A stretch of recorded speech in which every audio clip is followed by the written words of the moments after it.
Awis the Department of Health ti panangipabakuna dagiti naganak kadagiti ubingda kontra iti kamoras tapno maprotektaran dagitoy iti nasawa sakit. Ti bakuna ket maipapaay a libre. Agtalag ti ahensya iti suporta dagiti naganak iti daytoy.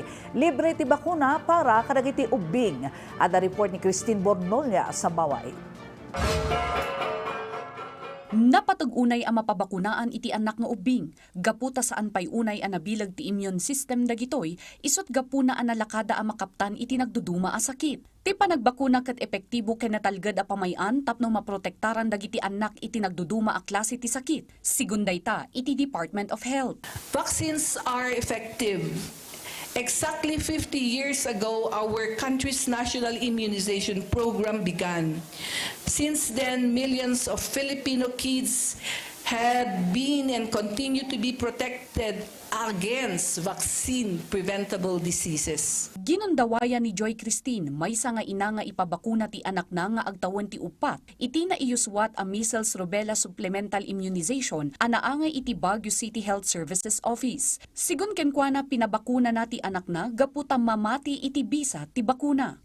Siyempre for for prevention na lang din. Kasi mahirap pag nadapuan na siya tapos yun ka pa magagamot. Sigun iti Department of Health Cordillera, dakkel ti maitulong dagiti naganak ti programa tapno makaalukoy damat iti daduma a naganak amang ipabakuna kadagiti anak da. Inyunay-unay ti opisina, anatalged dagiti bakuna. First, we would like to emphasize that vaccines are safe. The science behind life-saving immunization had been proven time and again.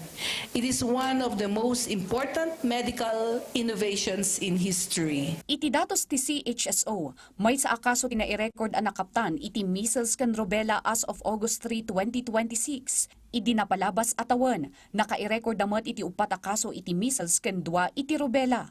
Kadagiti naganak a panggapda nga ipabakuna ti anak da, mabalin nga agturong laang kadagiti bukod da a district health centers wenno iti CHSO.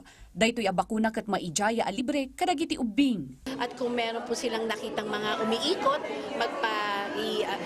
i-subject na rin nila ang kanilang mga anak from 6 months to 59 months sa additional na measles and rubella immunization. Christine Bornolia sa Baway para iti Pagilian.